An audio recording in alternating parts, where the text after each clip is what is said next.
All right, everybody, welcome back for another deep dive. Today we're going to get into something that, might be a little bit embarrassing for some folks, Uh-oh. but, it's something that I think we all struggle with a little bit from time to Yep. time, and that is grammar. The G word. Specifically, some common errors that we see in English. And, I was looking over some notes for a potential episode of English Unlocked, and you had a few things jotted down, and I was like, oh, this would be perfect for a deep dive. Yeah, let's get into the nitty-gritty. Yeah, let's unlock some of this stuff. Yeah. One thing that I know I'm guilty of sometimes Yeah. is, saying things like, me and my friend are going to do something, or me and my friend did this. Right. But grammatically speaking, that's incorrect. Yeah, it is. And it all comes down to subject versus object pronouns. Okay. And so a subject pronoun is the one that is doing the action, and the object pronoun is the one that is receiving the action. Okay. So when you say, me and my friend went to the store, me and my friend are the subjects of that sentence. Gotcha. So me doesn't work in that instance. You wouldn't say, me went to the store. Exactly. Yeah, you would say, I went to the store, so it should be my friend and I. Exactly. Okay. So that's one that I think trips a lot of people up. Yeah, even native speakers. Oh, yeah, for sure. For sure.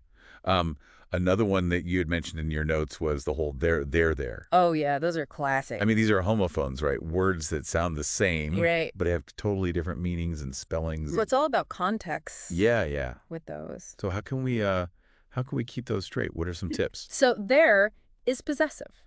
Okay. So think of like their car or their house, something that belongs to them. Okay, there is possessive. There's a contraction Yeah. of they are. Gotcha. So they're going to the store, and then there indicates a place. Okay. So like over there. Okay, so there is possessive. There is they are, and there is a place. Exactly. Okay. It can be tricky. Yeah, it definitely can. And, I think, especially when you're writing and, we're in this age of, texting and social media and things like that. Right. Where it's like whatever. It's like whatever. But, if you're writing, let's say, a cover letter for a job, Oh, yeah.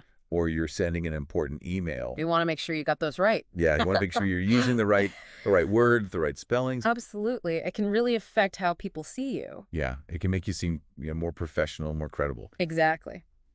So speaking of things that can really kind of change the meaning of a sentence, Oh, yeah. commas. Commas are a whole other beast. I know, I struggle with commas Yeah. sometimes. It's like, where do I put these things? Right. So what are some things to keep in mind when we're using commas? Because I know misplaced comma can like totally change the meaning of something. Oh, yeah. I mean, there's the classic example, let's eat grandpa versus let's eat grandpa. Oh my gosh, yeah, two very different things. That's a little scary, actually.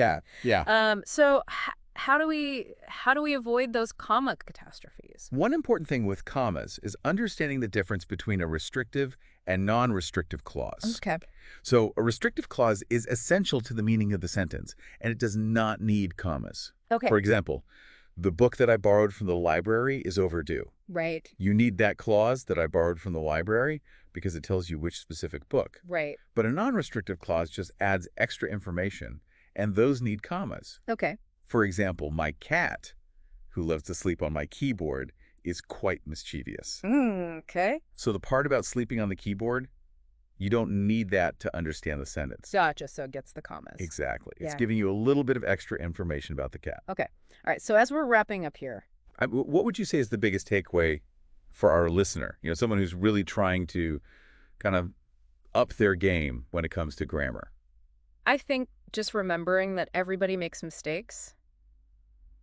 It's part of the learning process. Yeah. Nobody's perfect. Nobody's perfect. And I think it's important to remember, too, that, language is constantly evolving. Right. And what might be considered an error today, Totally. 100 years from now might be totally acceptable. Right. Exactly. So it's that balance of like, Yeah. how much do we want to hold on to those old rules? All right. And when do we embrace the fact that language is changing? That's like a living thing. It is like a living, breathing thing. So Wow.